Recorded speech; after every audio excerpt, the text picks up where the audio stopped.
10वें अध्याय में विभूति योग का वर्णन है।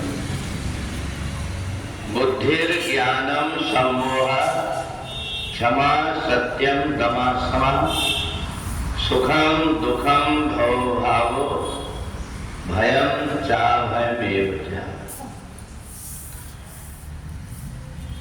मनुष्य शरीर के अंदर इंद्रियों के साथ साथ में कुछ भाव कुछ गुण ये विद्यमान है। तो जिनमें सत्वगुण रजोगुण तमोगुण, इसके साथ में ही व्यक्ति के अंदर बुद्धि, सहन शक्ति, सत्य और झूठ बोलना, अपनी इंद्रियों को अपने वश में रखना, सुख दुख, जन्म मृत्यु, भय और निर्भय, अहिंसा और समता, तप दान यश और अपयश, ये सब परमात्मा के ही, परमात्मा की भक्ति से ही व्यक्ति को किसी को ज्यादा मिला हुआ है, किसी को कम मिला हुआ है।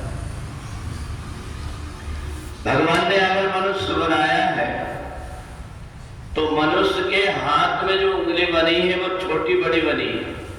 इसी प्रकार से जितने भी प्रकार के गुण हैं, चाहे किसी व्यक्ति में बुद्धि हो तो कोई कम बुद्धि का व्यक्ति होता है, तो कोई तीव्र बुद्धि का होता है।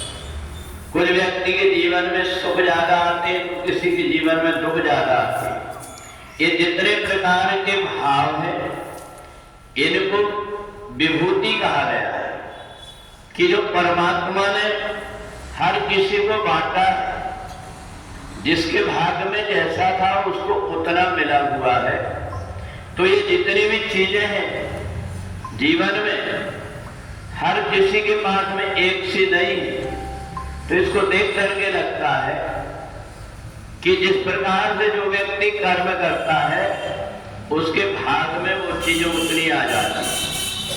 और इसलिए जीवन में संभाल करके व्यक्ति इसलिए चलता है कि आज मेरे द्वारा जो कुछ भी हो रहा है ये कोई बैठ करके लिख रहा है, देख रहा है, और इसकी गवाही देने के लिए सूर्य चंद्र पृथ्वी पंच तत्व ये सब गवाही देते हैं कि जीवात्मा ने शरीर धारण करके क्या क्या किया। और इसलिए कुछ व्यक्ति संभल करके चलते हैं और कुछ व्यक्तियों के मन में आता कि हमारे कर्मों को हमें कौन देख रहा है, इसलिए मनमाने ढंग से अपना जीवन जियो। जब तक ये शरीर है खूब खा पियो मौज करो, मरने के बाद में तो एक दिन सब छूट जाएगा। तो ऐसे कम बुद्धि के व्यक्ति भी जो हैं, इनको बुद्धि भी ये सब परमात्मा ने ही उनके भाग्य में जितना जितना था उनको बांट करके दिया हुआ, इसलिए ऐसी सोच होती। और इसलिए 10वें अध्याय में विभूति योग बताया, जिसने जितना प्रयत्न करके परमात्मा के नजदीक पहुंचा है उतनी चीजें उसने ज्यादा प्राप्त कर लिया है। और इसलिए बुद्धिमान व्यक्ति कुछ काम करने के पहले सोच लेता है, और मूर्ख व्यक्ति धक्का खाने के बाद में फिर देखता है कि मेरे से कहीं कोई गलती हो गई।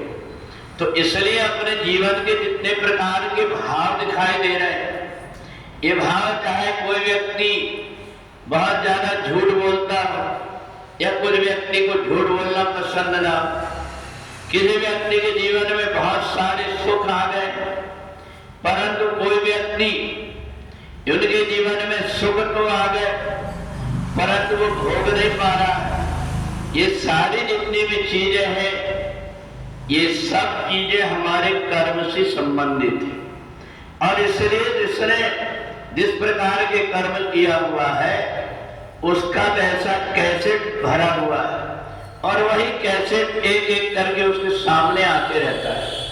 वो दूसरों को देख करके परेशान होता है, इसके पास में इतना धन है, इतना वैभव है, फिर भी सारी चीज इसके पास क्यों आ जाती है।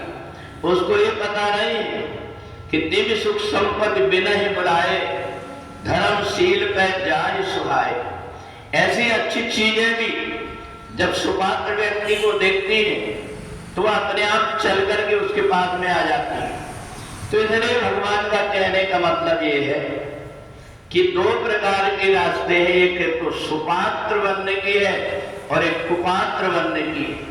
अगर तुम सुपात्र बनते हो तो तुम्हें कोई वस्तुओं के पीछे भागना नहीं पड़ेगा, वो वस्तुएं अपने आप तुम्हारे पास चली आएगी।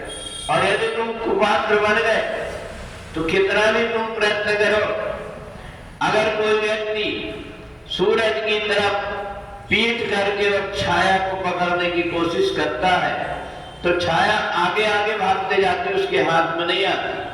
परंतु एक समझदार व्यक्ति सूरज की तरफ मुंह करके चलने लगता है और छाया के पीछे भागना नहीं पड़ता, छाया वो जहां जहां जाता है वहां चली आती है।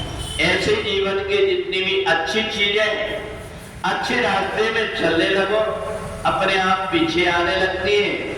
और जो व्यक्ति भटक जाता है वो परेशान और दुखी होते रहता है। सो परत्र दुख पावई सिर धुन धुन बसता है। फिर वो कहीं अपने समय खराब है, मेरे किस्मत ही खराब हो गए, ऐसा मैंने क्या किया था जो मेरे जीवन में इतना हो रहा है, ये सब बैठ करके और पछताते रहता है। इसलिए समय रहते हुए जो व्यक्ति चेत जाता है वही जीवन में सुख और शांति को प्राप्त करता है।